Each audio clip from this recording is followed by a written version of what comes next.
Welcome to the Authentic Man podcast. I am your host, David Chambers. This is a podcast for men who want more and less from life. More deep connection, more emotional intelligence, more self-awareness, and more great sex. And less heartache, less conflict, less overthinking, and less stress.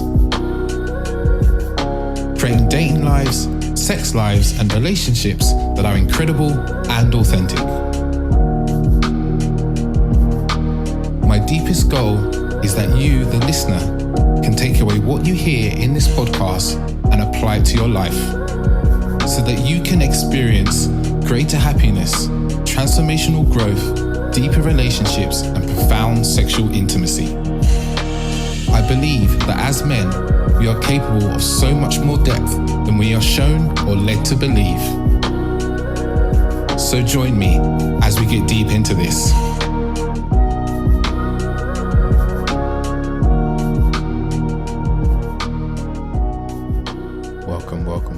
Welcome to another episode of the Authentic Man podcast. I'm your host, David Chambers. This is another episode. You know, they come every week, twice a week if you listen to the mini ones as well. And this one is an episode I've been, looking forward to recording that for a while. The guest, Bryan Reeves, is a man who I've been following on Instagram for a while and really love his posts around the importance of opening up our hearts, opening up our emotions and connecting with our emotions as men. And it's, very closely related to the work that I do. And I just saw that, I've had this recently, quite a number of people come on Instagram DMs and emails asking, how they can connect more deeply with their partners or connect more with their emotions so they can have better relationships. Like quite a few men have come forward telling a story that I know well. It's a story that I've experienced myself of, being in a relationship. The relationship's not going well because they don't understand what their partners are feeling. And then that causes misunderstandings. It means they miss certain key indicators to upset. And then this causes turmoil and strife and stress in relationship and relationship breakdown. And then when we're in that cycle of that happening, it can be really stressful and you can feel really like giving up on relationship. What happened to me, I started to blame relationships. I felt that relationships didn't work. I didn't think it was anything. I thought it was just, this is how I am and I can't change. And it's only, the last few years, probably the last 4 or 5 years, that I really see that actually I can change, I can shift, I can learn, I can open up to my emotions, connect to them and express myself from there. So this episode is a lot about how to do that. And, we talk about why men aren't kind of schooled in the realms of relationship and emotions and how that kind of affects us. We also talk about a question I'm asked a lot is how can women support men in opening their hearts? This is we talk about this at length actually in the episodes. This is something that, to the ladies listening, it's a really important piece as well. But not just for women who are in relationship with men, but also even if you've just got friends who are men, it's actually really works for you. We talk a lot about the self-development world and how self-development is actually kind of in opposition to relational development. And we talk about what relational development is as well. So there's a lot in there about isolation and the kind of, how we experience connection poorly in relationship. And there's a lot of goodness in there from Bryan, a lot. Really enjoyable listen, really great to listen back. And I'm always really grateful for the wonderful guests that come along for the podcast. So before we dive into that, I'm just going to let you know about some events that I've got coming up. On the 5th of December, I've got the solo tantra workshop I've run with Orsa. That's on the 5th of December at 5 o'clock UK time. That's a Sunday. I've got Being Authentically Attractive. This is a co-ed, men, women, all genders welcome to this. And this is really me talking about how to be more authentic and how to be attractively authentic. There's no acting. It's like, how can we be us and how that us connect deeply with the people we meet. So that's on the 9th of December at 7:30 p.m. UK time. And a new workshop, a very interesting workshop, I know this because, we've been writing it off recently, is how to create conscious relationships. Me and also running this the 12th of December at 5 p.m. UK time. And this was, started with us talking about the the 100th episode that recorded. If you haven't listened to that, it's a really beautiful episode where we talk about how we built a conscious, loving, connected, open communication, open sexual exploration relationship. That's very much what we live in, and how we did that and the keys to doing that. So this workshop's going to be telling you how you can do it and leaving you with the tools to have great communication, have sexual exploration be a foundation of your relationship instead of something you kind of think about later on. So that's going to be a really great workshop. Really looking forward to that. And, I'd like to even think about doing something longer term, like maybe taking some couples through that or singles through that process over the course of, 2 months to help them really ground in those ideas. But that's for another time. So, that's all the other business. I do have a little request actually is, if you've been listening to the podcast, I know that more and more people are listening to the podcast every single month. And you'll recommend it to people, which is really beautiful. I want to say a big thank you to, if you've recommended this podcast or sent an episode to a friend, a family, your partner, just like a big thank you, because I've had a lot of people contact me through Instagram and email who've, said that they were recommended by friends, families, and even ex-lovers. So I want to say thank you to all of you. I have a small request, Christmas gift for me, as it's almost Christmas.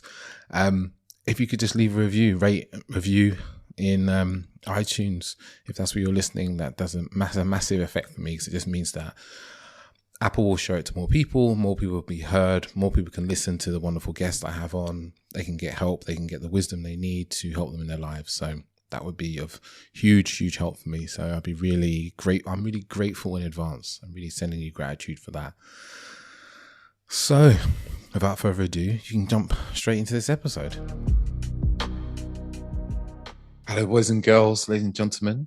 Got a very special episode, and I know you guys, love to hear about men and why men struggle and how men can be better. And it's always a popular episode with the ladies and the gentlemen as well. And I have a wonderful man here today, a man whose Instagram I've been following for ages and really enjoying his videos and his posts and his reels. Has a real flair for all of those things.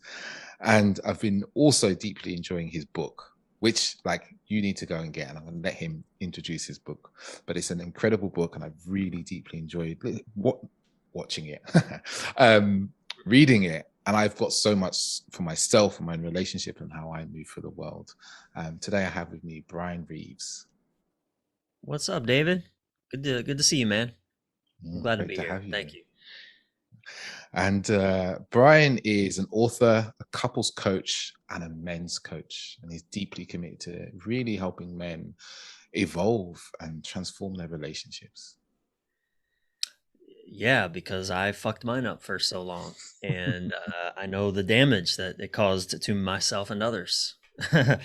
So, and with great intention all the while. So yeah, I'm really passionate about helping men evolve and grow in our capacity really to love ultimately. Because we're often very stunted in our capacity to do that. Yeah, it's my experience. And through no fault of our own, just nobody teaches us. In fact, if anything, we're taught what doesn't help. We're taught how to close our hearts, how to armor up and pretend everything is okay when it's not. So, how are we going to have good relationships, David, if we're pretending everything is okay when it's not, or if we're projecting all of our inner turmoil onto the world outside and trying to get it and others to make us feel better when it's an inside job? Yes, definitely. And the question I like to ask all my guests is, how did you what was your journey to the work that you do now? So I'm 47 years exquisitely aged as a man. And I, it was a long circuitous journey. I'm a former military officer. I was an Air Force captain. I was in the military for about 10 years. And that was incredibly disconnecting from my head to my body.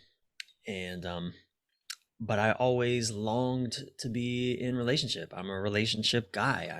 I've always wanted to love. I was very romantic as a teenager, but buying into all the pop songs in the 80s. They're great love songs, man. Whitney Houston, and I just did another interview this morning where I was asked my favorite love songs, and Journey, the band Journey, Open Arms and Faithfully, like all these songs that pledge undying love and perfect love. You know, it's what pop culture promised me as a kid. And then as an adult, life failed me dramatically in delivering on that promise. And despite, you know, me wanting it, me thinking I knew how to create it, and I got 3 sisters and 2 mothers. Like, if anybody should know how to love a woman, it should be me. And I just made a mess of things for years, over and over and over again. And at 36 years old, about 11 years ago now, I'd done a lot of spiritual work, a lot of transformational personal growth work, but I still was making a mess of love and relationship. And about 11 years ago, at the painful conclusion of yet another intimate relationship, I just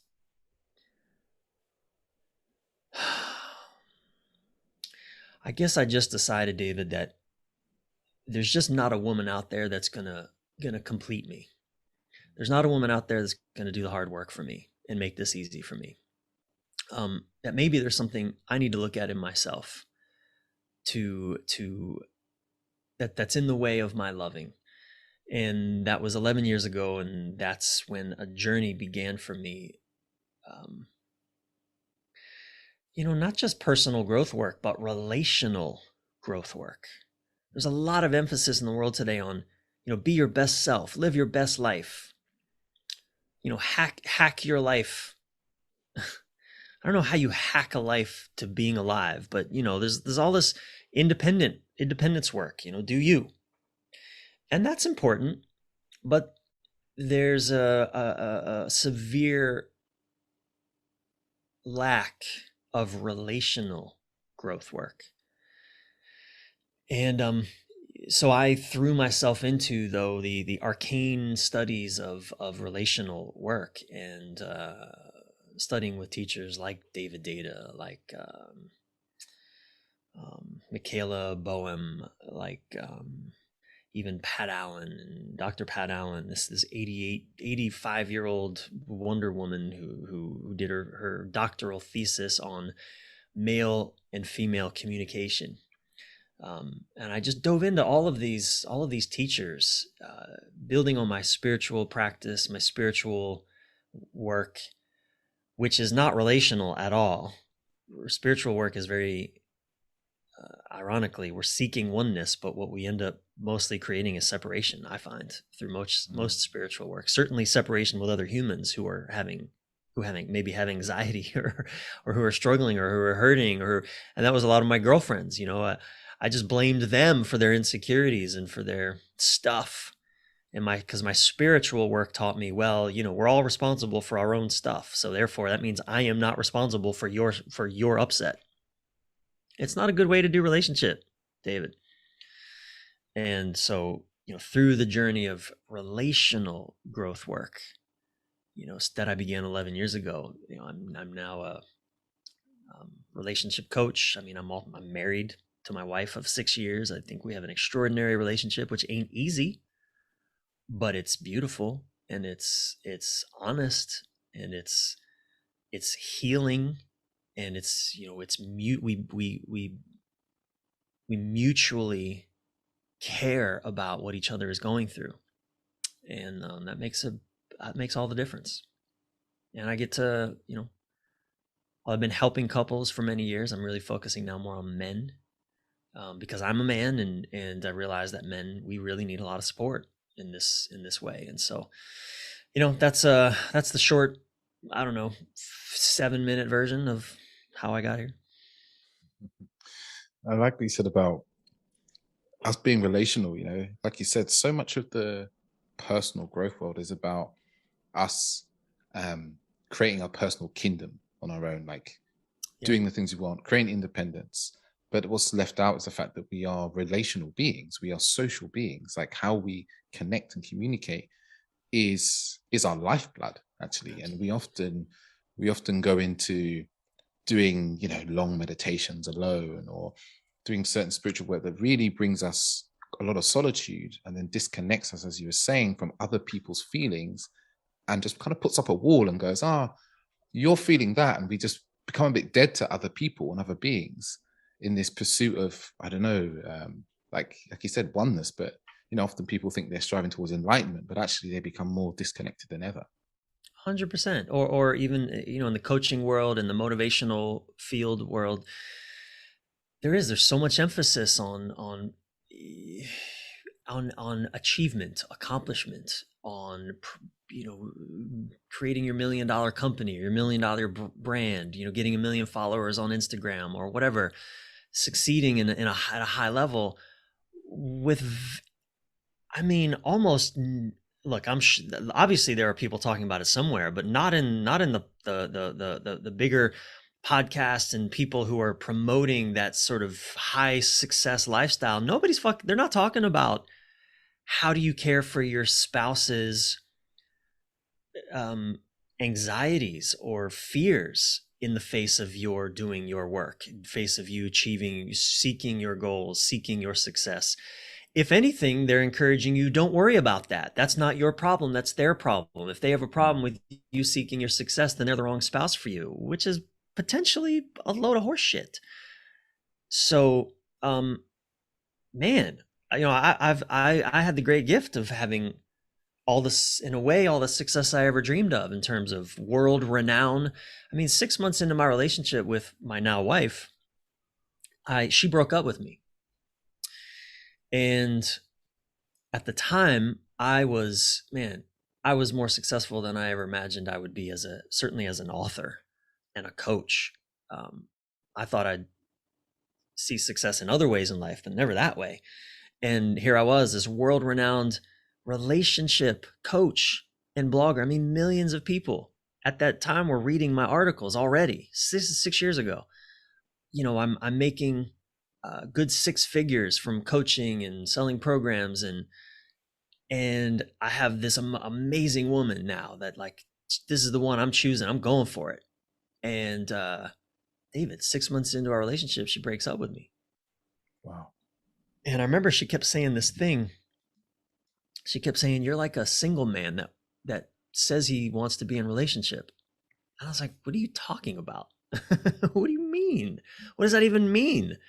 I'm like a single man. I'm doing everything to show the world that you're my lady." And actually, that's all I was doing, was to showing the world that she's my lady. I was doing a lot of the external focused things that I thought would prove to her that she's the one I was choosing. But what I wasn't doing was actually turning to her and learning what she needed in order to feel chosen, to feel seen, to feel held, to feel loved. I wasn't doing that. And so when she broke up with me, and the reasons are complicated. It's not as simple as just that. But we didn't have good support at the time. There's some, but anyway, and stuff was coming up for her that she wasn't able to face, and we didn't have good support. By which I mean a good therapist or coach at that time ourselves, to help us understand what was really going on. And so anyway, she broke up with me, and David, despite all my success, life became absolutely and utterly meaningless for me. All of that was meaningless. It was like, what's the point of any of this? This is stupid. All of the success I have, it was absolutely meaningless, because it's like my heart had just walked out the door. And I'll never forget, it was one of the most important lessons of my life, because it really reoriented me. We were apart for 3 weeks, and we got back together through just some freak serendipity of life. But I also think we were just destined to, in a sense. We're just so made for each other, even though, we have a lot of differences. We have our challenges like any couple. But in those 3 weeks we were apart, man, I really felt the just utter meaninglessness of all my success and all of the stuff I had achieved, and everything I dreamed of, when love wasn't present. And I don't mean just when she wasn't present, but I mean when love wasn't present. And that was profoundly reorienting for me. I mean, we got back together 3 weeks later, and man, I mean, our relationship hasn't been the same because I learned something through that I wouldn't have learned otherwise. And that was, again, it was an emphasis on if I'm going to do relationship, I need to be relational, not hyper individual and just expect her to come along for my ride.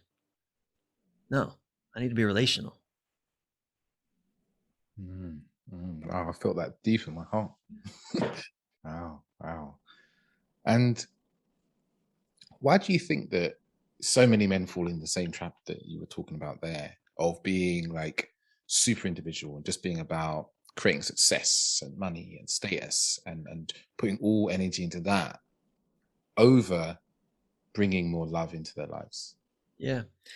Well, it's the messages we get over and over and over and over and over again. I mean, we hear first from our fathers and our uncles and pop culture that, relationship is a drag. Married life is a drag. It just limits your freedom. You can't do what you want. You got to put up with typically it's put up with a woman who just complains about stuff, just makes shit up, burdens us with things we don't want to do or deal with. So that's kind of the early part of our lives, at least for my generation. How old are you, David? May I ask? 37. 37, close enough, Yeah, pretty much the same. Pretty much the same. And then on top of that, we get a lot of messages from culture, everything from the way we do sports. Sports is a win at all costs deal.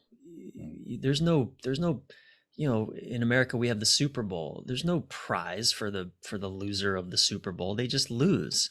There's no respect for them. There's only the winner gets celebrated. And even you look at our movies. I like to refer to the movie Mission Impossible. This mega hit of movies. The main character, Ethan Hunt, I think is his name, Tom Cruise's character. It's cooked into the plot, David, that he has to choose between being married or saving the world. Yes. It's cooked into the plot. He doesn't actually get to be married because if he chooses marriage and he chooses to show up for his woman, that means two things. One, she's going to get killed. And two, the world will get killed. So the choice is out. It's not even a choice. He must choose mission. He must. It's cooked into the plot. And I think this is what a lot of men tend to feel in relationship. Not all, but a lot of men tend to feel like, well, if I really show up for my woman, I'm going to empower her worst. I'm going to enable her worst if I really show up, which means if I agree with her, if I do what she wants, if I go along with her plan, everything's going to go to hell. She's going to take us down the path of destruction. And also, I'm never going to accomplish my mission. Even if I don't know what that is, I just know that I won't get to it if I'm showing up for her. And then on top of it, again, like we've talked about all the motivational stuff out there from, YouTube videos, even, TED Talks and podcasts and, Aubrey Marcus and the Joe Rogans and all those guys, live your best life. And none of it's, there's very little concern for the relational aspect of our being. And how do we do that? So, I mean, God, dude, we don't have a chance. Us men, we're set up to fail. Yeah. We're programmed literally to fail in our relationships. And I have great empathy for us in that. Because that was my experience. And I have great empathy for us. And though I believe that, in the deepest part of my work, I stand for challenging men to change the narrative, to do this different, to learn how to do this different, to stop blaming, particularly, and we're talking about relationships, stop blaming our partners for our distress or the failures we experience. Stop blaming them and start learning what it means to take 100% responsibility for our relationship's success. I mean, we're taught that take 100% responsibility for your life. No one stands in the way of you and your success at work.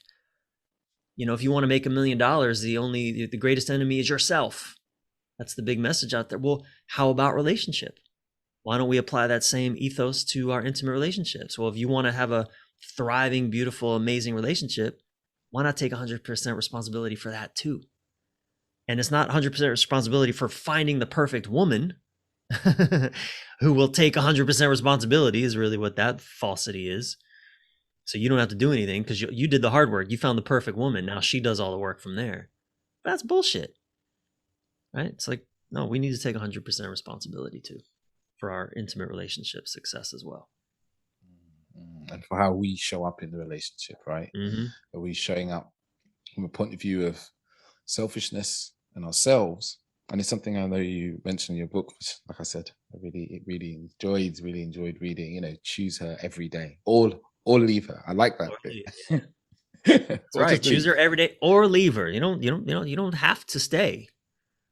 But if you're gonna stay, show up. Yeah. And I know you talked about, I can't remember the exact chapter, and it was talking about how often we're in relationship and we get frustrated and angry because all we're doing is focusing on what's wrong with the woman we're with. We're just putting all our attention on, the things that are going wrong, the things we don't like, and all these. And then this kind of slow death of the relationship, because we're slowly every day not choosing her, right? Because we're like, I don't like this that she does. I don't like this that she says. And we slowly kill off the relationship. So inside of that, how can we, I'm not so to say reverse that, but show up differently? Where should we really be putting our focus on when we're in relationship with a woman?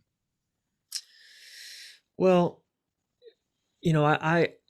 people commonly think that relationship problems arise from differences around money or sex, different needs or desires or relationships to money. I want to spend money, she doesn't, or vice versa.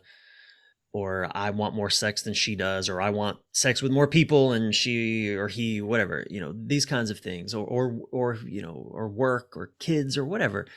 I don't think that's the case at all. I think what people are really struggling with in relationships is the experience of connection.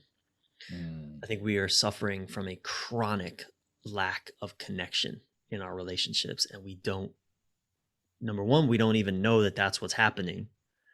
And two, we don't know what to do about it. So I think what we, especially men, need to really learn more how to care for and how to tend to is the experience of connection with our partners, which has nothing to do with how much money we have, has nothing to do with whether we're, what job title we have, has nothing to do with where we live. I mean, all those things can impact how connected we feel, especially to ourselves, but none of that has anything to do with, I've worked with plenty of couples who have everything. I've been that couple who has everything: house, money, work, community, friends, everything. And yet the relationship is suffering and we almost can't even figure out why. And I know now why. It's because we don't know how to create and maintain connection with each other in ways that both of us feel and trust. We don't know how to do it. And we don't even know that we don't know how to do it. So that's what I think we men especially need to really wake up to. I've had one of the stories I've told so many times because it's so instructive is one of my close friends years ago was having a marriage problems, and he was having a conversation with his wife in their living room, and she says, they're not getting anywhere with this conversation. And suddenly she just says, you know what? I just don't feel connected to you. And he looks around and, he's like noticing, okay, well, we're in our house that we both live in. We're sitting on the same couch. We're talking. about our relationship. What the fuck are you talking about? You don't feel connected to me. What does that even mean? I don't think this is the, a lot of us, we don't even know. It's like, and I know I'm framing it in this sort of in this direction. Sometimes men are the ones that don't feel connected, and their partner is like, I don't know what you're talking about. But regardless, one or both of us doesn't feel connected, and we don't know how to articulate what we even mean by that, or the other feels fine, or they're okay with, or we're just so shut down to our own bodies and our own emotions and feelings that we wouldn't even know what connected feels like. Now, put on top of that money stress, family stress, kid stress, work stress, social media stress, political stress, pandemic stress, COVID stress. I mean, holy shit, man. Put all of that on top of this chronic disconnect. It's a shit show. At best, we're holding the relationship together with duct tape. With duct tape and pins and safety pins, and boy, it's and balsa wood. It's it's a rickety craft we're sailing on. Yeah.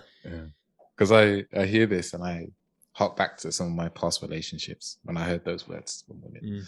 I don't feel like I know you. In the dating stage, that was often something that would happen after. I don't think I know you. I don't think I've connected to you. And I would sit there and just like you said to your friend, I'd be like, what do you mean? We're sitting here, we're talking. What do you want to talk about? That used to be the thing I used to say. What do you want to talk about? Like, whatever you want to talk about, I want to talk about. And as I matured over the last, 4 or 5 years, I started to realize what was there was that I didn't know what I was feeling. So I had no way of understanding what she was saying to me when she said there wasn't a connection, because I didn't know what I was feeling. I wasn't at all tethered to what she was feeling. So it wasn't even possible for me to understand her language. And she didn't have the woman I was with at the time didn't have the language to say, you're really disconnected from your emotions, which means you can't feel what I'm feeling and I can't feel you. Yeah, we don't know. We don't understand what's going on. We just know that I don't like this. I don't like what's happening. Something's off. In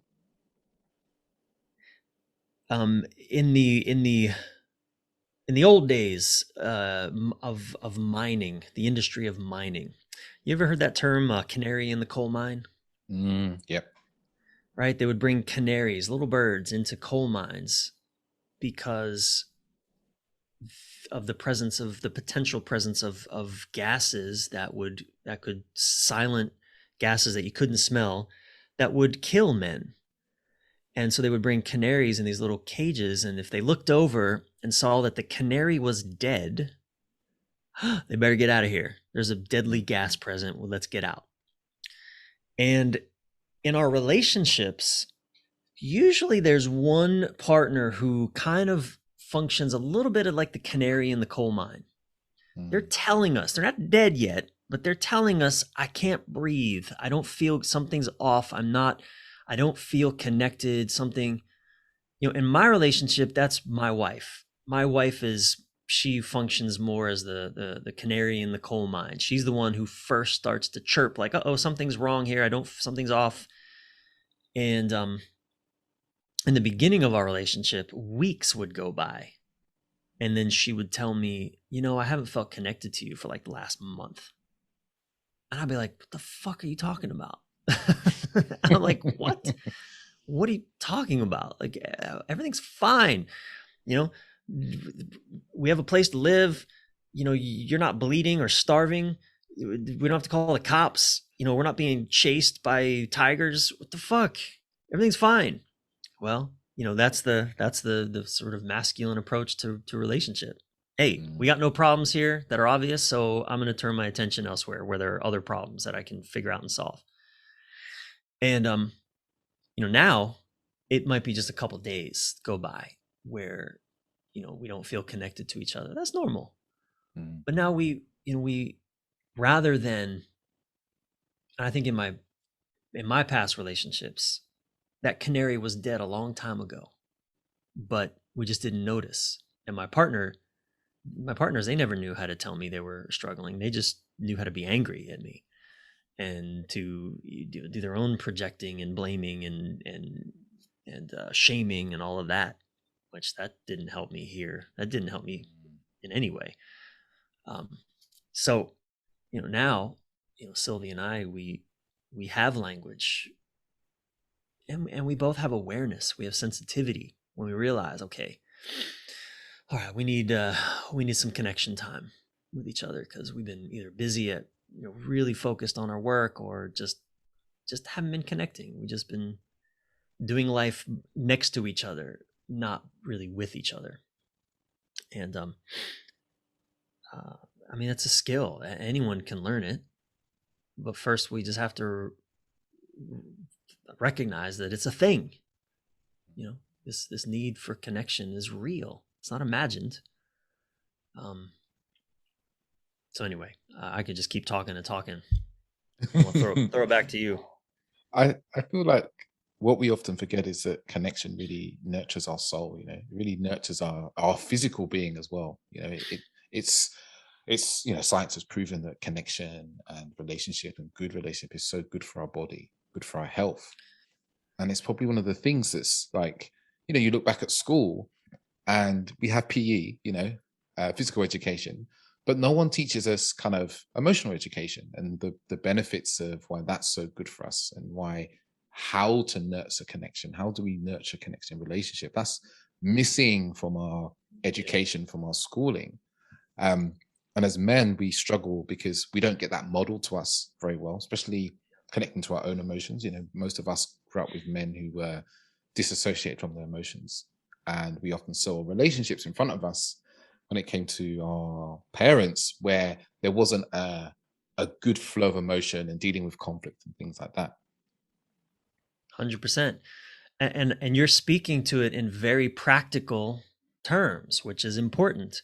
For a moment, I want to step into poetry, because when we talk about connection, who but the poets can really teach us what we're talking about when we talk about connection and love. And I want to share something that Rumi, one of the greatest poets of connection and love in all history, he said, "We are so connected that the word connected doesn't even make sense."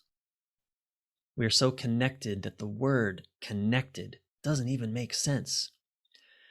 And I think this, when we learn to explore what does it mean to be connected, what we are learning to explore is the fundamental nature of existence. It's the truth of our existence. We are so connected. The word connected doesn't even make sense. And so when we ignore this thing called connection in our relationships, we are ignoring the truth of our existence, and that is painful. That by its nature hurts. Living in our separate mind, thinking I am separate from everything, which means I am alone in this world. That's painful.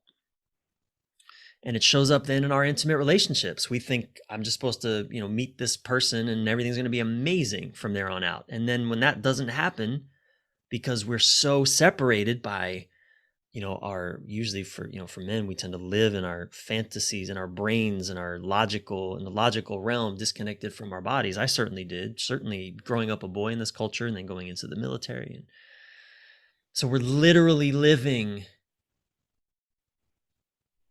in a rejection of our fundamental nature as connected, period. And that hurts.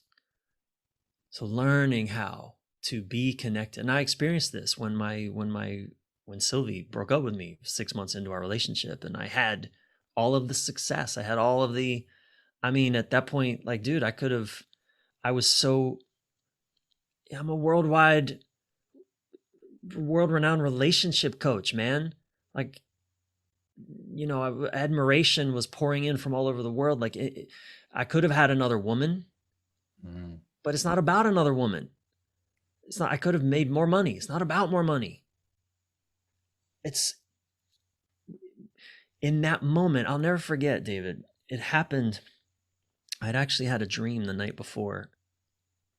She was on a silent retreat for about 5 days. So I knew I wouldn't hear from her for a few days. Not silent retreat, but she was on a retreat with a coach she was working with who was not serving us well. We were working both with her, but that's a whole other story. But I had a dream. It was a Saturday night, and I dreamt that she called in the dream. I heard that she broke up with me. I can't remember the exact dream, but I remember in the dream she broke up with me. I had no expectation this was coming. Well, that Sunday afternoon, I was actually at a convention center in Philadelphia. I was giving a presentation. I was speaking at a spa conference. You'll love this, about doing business with a mindset of love. Yeah. So I'm speaking to this spa conference, to these people, business owners, entrepreneurs in the spa industry, about doing business with a mindset of love. And at the end of the day, it's Sunday afternoon. You've been to a conference center. It's like these big giant halls and empty cavernous hallways and meeting spaces. And most people are gone. And Sylvie calls me, and I heard it immediately, Dave. I heard it in her voice. She was breaking up with me. I'll never forget it, man. It was like I just dreamed it, and now here it is. It's like something in me knew. And in that moment, when I heard it, and I'm sitting in this giant cavernous hall, feeling it was like a physical representation of the emptiness I was now feeling, the meaninglessness, the emptiness, my isolation, my aloneness, disconnected from everything, from life, from love, from myself, from my everything. Oh, man. That remains one of the most devastating low points of my life. Just that moment. Because I fully felt my loneliness, my aloneness, my isolation, my disconnectedness from life. And it was unforgettable. And the way I describe it, I realized in like the days after, I've never been suicidal, like I would actually kill myself or even ideate about it, but I was walking around in the psychological space within which men kill themselves. Because what's the point? Yeah. What's the point of all this? It's stupid. I have everything, and especially white men. White middle-aged men are the highest demographic of suicidal successes. I don't know, what geography. Let's just say the Western world, certainly America. Me, white men, middle-aged men. Well, I believe one of the reasons is because we're the ones, as the privileged ones, we're the ones that are supposed to get everything we want. And we either get it and it doesn't work, or we don't get it and we're pissed. Yeah. So I'm out. Fuck this. So anyway, I walked around in that psychological space within which men kill themselves because I had what I wanted, and all I felt was isolated, disconnected. Yeah. And that changed everything for me. And I guess the question would be, in that state, you're feeling disconnected and isolated, like many men do, right, in relationship or trying to get into relationship. How did you, for you, it was recreate the connection and recreate your own connection to love. I get from what you were saying. And opening up to love. How did you do it, and how do men open themselves up to love and to connection? Well, it's a really great question. I started by allowing myself to be devastated. In the days following that moment, I let myself be heartbroken. I didn't try to numb out. Well, that's not entirely true. I definitely attempted to numb out in various ways, but I also, alongside of moments of distracting myself, I also allowed myself, I would schedule time every day. I would 20 to 30 minutes where I would just cry and wail and be, I would just feel the devastation that I was feeling. I wrote poetry. I wrote about it. I wrote into it. I expressed my heartache in ways that just, as best I could through language, conveyed the devastation I was feeling. And that cracked me open. Such that I said we got back together after 3 weeks. The reason we got back together is because she felt me cracked open in a way that she hadn't felt me in those first 6 months. She would tell me that when we met after the 3 weeks and we had dinner. She said, and when we had dinner, I wasn't trying to convince her to come back to me. I was just cracked open and just sharing with her my love, how all I wanted to do was to learn how to love her. And I wasn't trying to get her back. I tried at first, those early days, she wasn't having it. Because it wasn't about her. It was about me needing her. It was about me, needing to use her. Like, why are you doing, But when I cracked, man, and I was at, just because I allowed the devastation in, and I could just communicate from this wide open place, she was like, oh man, I want more of that. And, ever since then, it's still been a long journey. I'm still on I'm going through a hard time right now, David, just with various things in my life. I've been feeling a lot of devastation again. A lot of grieving is coming up for me in the last week even. And in the past, I would just numb out around it. I would, whatever that looked like, just I'd work, or I'd I don't know, go on a trip, or I'd fucking masturbate a lot, or I'd play video games a lot, or I'd just whatever, man, do something, anything. I'd use a woman to not feel it, something, anything. And I'm not doing that. I'm allowing myself to hurt and to I have people around me, including my wife, but I also am in a group of men that I can share my burden with. I can tell them the things that I wouldn't say in a public domain, that I wouldn't say anywhere else, because it's not safe to say some of these things in the world. But I need to say them. I need to express the heartache and the pain and the anger and the upset and all of this, but I need to do it in safe ways. Not just take it out on the world around me, which is, I think, what most of us have. Our recourse is I'm either going to take my inner anger out and punish Democrats, or punish Republicans, or punish immigrants, or punish somebody, the blacks or the whites or the this or the that. I'm fucking gonna fuck up somebody because I'm angry. Or I'm gonna fuck myself up and drug myself to death, or drink myself to death, or whatever, sabotage my life to death. Not helpful, obviously. Right? So, having spaces, whether it's a therapist or a men's group, where I can go and just feel my devastation in community, be witnessed by it, be held by it, and also hold others who need to be held, who need to be seen, in safe places where we don't have to do anything about it. Nobody has to fix my anger.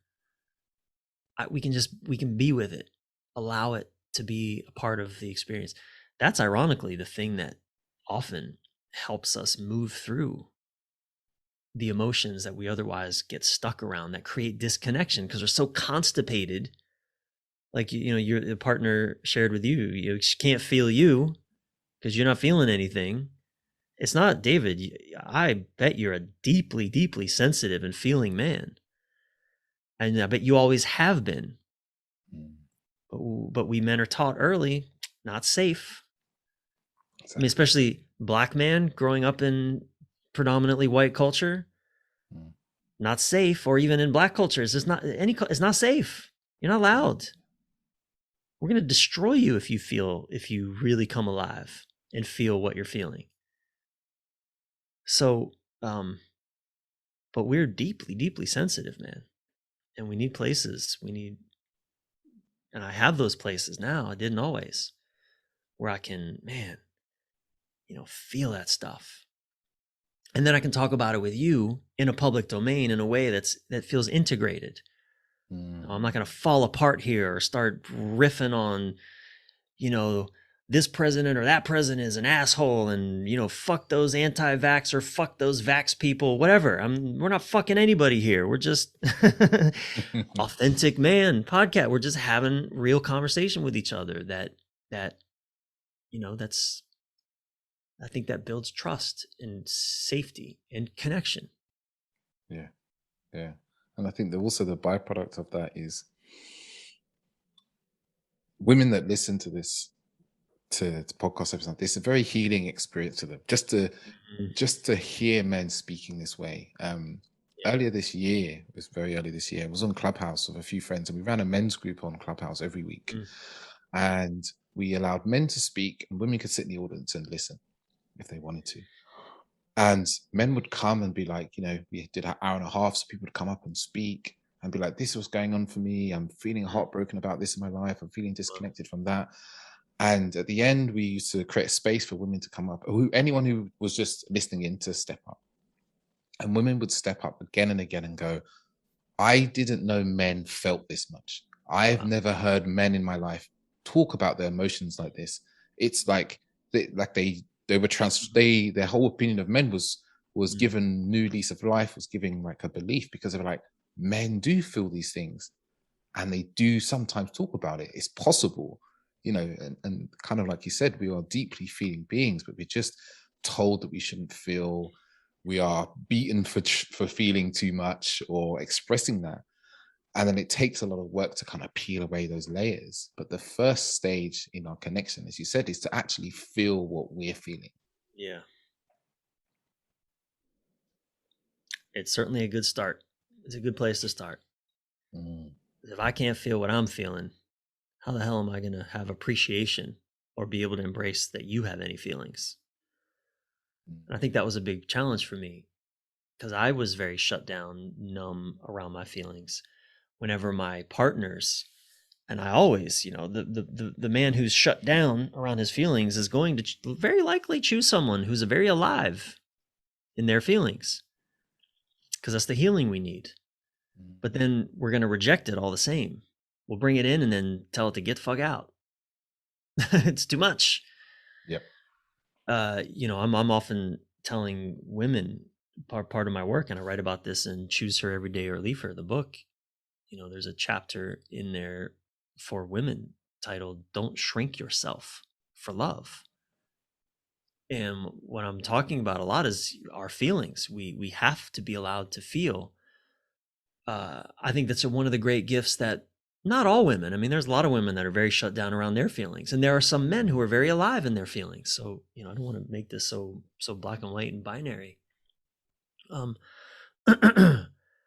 But it's certainly been my experience that my female partners have been far more feeling oriented in ways that I wanted in my life. But because I was so rejecting of my own feelings, I would naturally then reject theirs, because their feelings would cause me to have feelings, and I didn't want to have feelings. It's this tragedy. We're set up to fail, and I think it's funny, a lot of men have the experience of relationship, like, I'm damned if I do and I'm damned if I don't. Damned if I do, damned if I don't. And that's why I love doing relational work, because I think this is a path to healing for the world, really. Certainly for men. And you use that phrase in your book, damned if you do and damned if you don't. around our relationship failures and feeling like we fail in relationships and things don't go well in the way that we don't, and we then take that personally. Mm-hmm. How does that impact us going forward after that in relationship, like with this personalization of like calling, like, quote unquote, oh, we failed in relationships, so we take some sort of shame from that? Yeah, I think there's two ways that we can ever go, two choices we can make when a relationship ends or we're struggling. We can go the route of cynicism, which is, yeah, this shit sucks. This is too hard. Either women or love is impossible, relationships are impossible, or maybe I'm impossible and I just don't know how to do this. But cynicism. And or we can go the route of just being willing to learn, being willing to open. Cynicism is the path of closure, of contraction. Or we can open. We can learn to open. We can learn to be open to, what is this trying to teach me? Not what cynical lesson is this trying to teach me, like, you can't trust women. But what empowering, heart-opening lesson is this trying to teach me? Like, okay, wow, I really struggle with a woman's anger. When a woman is angry, that fucks me up. Okay. Whew, what can I learn about myself from this? Maybe what skills do I need to go get?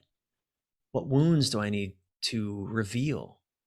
Maybe, I don't know, maybe mom was angry all the time, or dad was angry, or maybe just nobody ever cared about my feelings. And all of a sudden there's a woman that's going to be angry and wants me to care about her feelings, but nobody ever cared about my feelings. Holy shit, maybe I need to look at that. I mean, so if we choose the path of cynicism, we learn nothing. We certainly learn nothing helpful or useful. And we only further our descent into isolation, into that place where, when I was walking around in the psychological space within which men commit suicide. Because no matter how much money I have, how much success I have, it doesn't work if I don't know how to love, if I am not loving and not being loved in ways that are meaningful to me. That's the path of cynicism. The path of I just say opening is being willing to learn, being humble in the face of what doesn't go our way. And that's hard. I'm someone that loves to know shit. I got a lot of information. I bet you do too. Right? You know some things, David? Yeah, I know a few things. I know a few things too, man. And my partner doesn't give a damn what I know if I can't connect to my heart. She doesn't give a damn what information and insight I have if she can't feel me caring about her feelings, for example, or caring about my own. So, unfortunately, my ethic in life has always been growth oriented. I've had my moments of cynicism and my descents into, fuck all this. This sucks. I can't do this. This is bullshit. I'll just live alone and that'll make me happy. I've had my moments of that, usually in moments of anger and despair, and usually it usually follows a period of me trying to force life to look like I want it to, and it just doesn't. So fuck it. Right? I'll just check out altogether. I have those moments, but by and large, I inevitably get to the place of, okay, I am going to learn from this because I refuse for this to be my reality for the rest of my life. What can I learn from this? The book Choose Her Every Day or Leave Her is really filled with my learnings around relationship over the years. It's not an autobiography. It's not but it also is very much my story and my journey of awakening in relationship. that book was very much like a capstone for me of that period of my life. I mean, I wrote that book probably over 8 years or so. Wow. Starting from, the very first chapter is titled "No One Ever Taught Me How to Be a Man." Holy shit, that was a revelation that I didn't know until, a few years ago. I didn't know that. I didn't know that was even a thing. And yet it is a thing, and it also has great impact on my intimate relationships. Didn't know that. Good to know. Now, Yep. So there's a starting point, right? So, I think that's when some people discover my work at first, David, they think I'm hard on men. And I don't think I'm hard on men. I think that my work is confronting to the programs that men believe. It's confronting to even our sense of victimhood, that it's not my fault that things are such a mess. And I agree and disagree with that. Again, I think we are all innocent in our ignorance. And I genuinely believe that the vast majority of men mean well and want to do well, particularly in the world, in relationship. We deeply, deeply ache to do well by others, especially the ones we love most. We just don't know how. Nobody ever taught us. And I have great compassion for that. But I don't have compassion for the man who insists on continuing to refuse to learn anything different. I mean, I have compassion for him, but I'm also going to speak very strongly to that man, so long as I have his attention. Yes, because he's the man he's choosing ignorance at that point, right? It's a That's really right. important point. He's just, but what I know is once he breaks through his own resistance, holy shit, there is a world of possibility waiting for him, a world of beauty and magic and beautiful relationship and life and love and I mean, the world he's aching for lives on the other side of his resistance to it. Yes. Yeah. So no time is pressed. There's one more question. A question I get asked a lot, right, by women. You could probably almost guess what this question is going to be.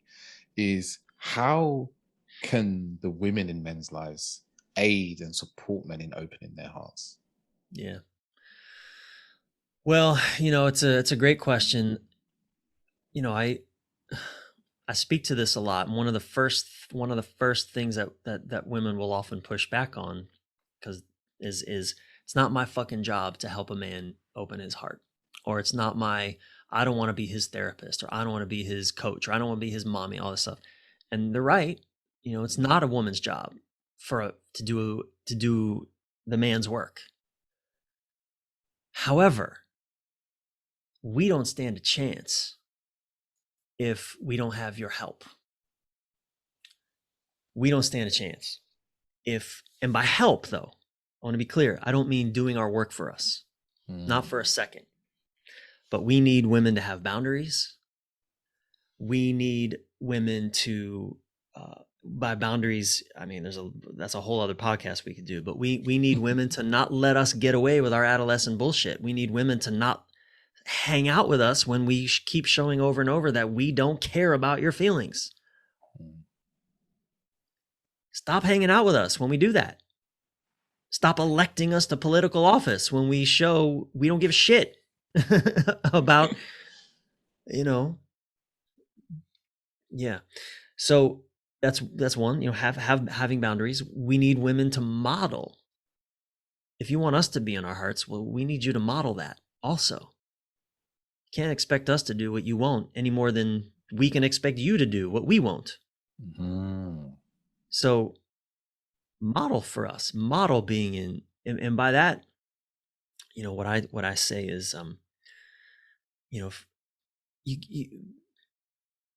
model caring about your own feelings. So much so that if you see me not caring about your feelings, if I keep dismissing your feelings, if I keep, or, just dismissing you, whatever, don't hang out with me. Let there be consequences to my resistance to learning and growing. I think that's one of the greatest. Look, and I'm not saying punish us. Don't turn into the abuser, but also don't hang out with us. Don't stay with us. Don't enable our abusive or our dismissive ways, because that's what we do when we're disconnected from heart.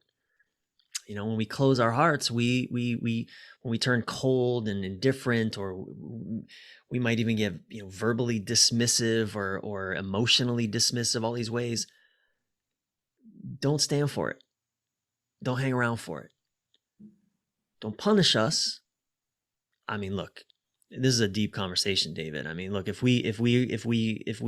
there are boundaries that if we cross, there need to be real consequences that may feel like punishment. We may need to go to jail.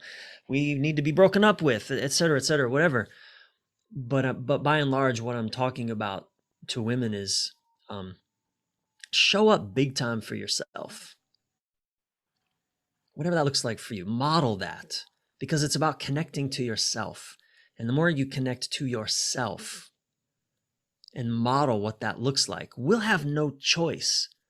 This is what happened with me and Sylvie. I mean, she was doing for her by breaking up with our relationship, by breaking up with us, by breaking up with me, she was taking the action that she felt was most nourishing for her. And she was not a dick about it. She was incredibly kind about it and loving and understanding. And that was really helpful. It didn't feel like punishment when she ended our relationship. It wasn't because I was an asshole or I was this or I was that. She was taking care of herself. And in taking care of herself and leaving me to just sort of feel, have whatever experience I was going to have, what the experience I had was devastation. I felt like the armor around my heart cracked. And, had she been herself an ass about it or unkind, or she would have just given me, something else to resist, someone else to blame. She didn't do that. She, as best she could, I would say she stayed as best as she could, connected to her heart and what she needed. And she took action from that place. And all I could do was respect and honor her choice and fucking feel the pain that I was left with. So I think that's the most important, a woman asking that question. Well, I just put it back. Well, how can you model that? Because if you tell a man he's not connected to his heart, most men are going to just look at you like you have 6 eyeballs. Like, the fuck? What do you know about my connection to my heart? He's going to say something that emerges from a place disconnected from heart. But he won't get it. He's just going to be fuck off for the most part. So is that helpful? Yeah, I think that's super helpful. I think that's very helpful. Good. Thank you. So I want to say, wrap it up there, Bryan, because there's a lot in there. There's a lot to unpack for people. It's one of those episodes I recommend people listen back to twice just to get the juice out of it, And I'm sure the listeners are wondering where they can get your book, where they can hear more from you, where they can find you. Yes, BryanReeves.com. It's Bryan with a Y, Reeves.com. Everything's there. My book, blogs, relationship programs, the work I'm doing with men also can be found there as well. BryanReeves.com. I'm on all the socials as well. My book, Choose Her Every Day or Leave Her, is on Amazon, and it's on other websites around the world, not just Amazon. Wherever you get your books online, you should be able to find it there. And David, man, thank you for inviting me. I've enjoyed the conversation. No, thank you. And I highly recommend as listeners to check out his book. It's a fantastic read. Like, I've loved it so much, and I've been recommending it to my coaching clients as well to read as a book, because a lot of men and women, it's going to be incredibly useful too. Thank you, brother. Much appreciated, man. Thank you, Bryan. Thank you for your time today. Yeah, you're welcome. Till next time, man. We'll do it Cool. again. Ciao, ciao.